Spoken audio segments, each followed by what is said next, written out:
देखिए, माननीय प्रधानमंत्री जी ने पूरे देश को स्पष्ट संदेश दिया है कि पहलगाम की घटना के जो भी जिम्मेदार हैं उन आतंकियों को भी और उनके सरपरस्तों को भी सरकार चुन चुन कर सजा देने का काम करेगी और उन्हें उनकी कल्पना से बड़ी सजा मिलेगी।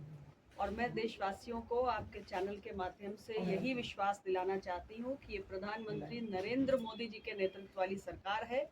आतंकवाद के लिए हमारी सरकार की जीरो टॉलरेंस की नीति है।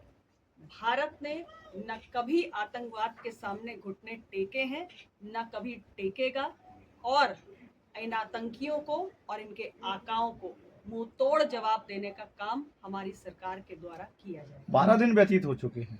सरकार उरी हमले के जवाब भी 12 दिन बाद। प्रधानमंत्री जी इस विषय पर पूरे गंभीर हैं। सरकार लगातार एक आपकी सरकार ने काम किया जाति जनगणना वाला, उसको लेकर के क्रेडिट लेने की होड़ विपक्ष में मची हुई है। कोई कह रहा राहुल गांधी के दबाव में लिया गया, सपा कह रही हवाई दबाव में है।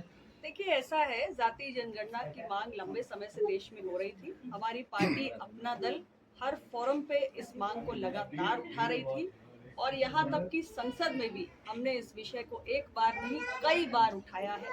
हमारे अपने एनडीए परिवार में जो एनडीए साथी दल हैं उन्होंने भी माननीय प्रधानमंत्री जी के समक्ष इस विषय को रखा है और हमारे एनडीए परिवार में ही जब इस विषय पर चर्चा हो रही है तो विपक्ष का तो कोई इसमें स्टैंड बनता ही नहीं है।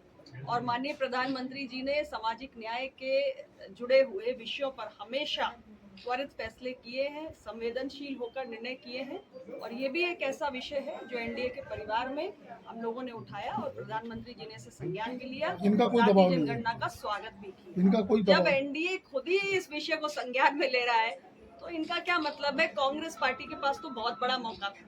कांग्रेस पार्टी ने देश में 5 दशक राज किया है, यूपीए की सरकार रही है। ये तमाम छोटे छोटे क्षेत्रीय दल जो कह रहे हैं कि श्रेय लेने की होड़ में है, वो सब तो कांग्रेस के साथ ही रहे। अगर उन्हें कास्ट सेंसस पे निर्णय करना होता तो 5 दशक कम नहीं होते और ये सारे साथी दल उनके साथ थे, तो ये निर्णय तब क्यों नहीं हुआ? ये निर्णय एनडीए की सरकार में क्यों हो रहा है?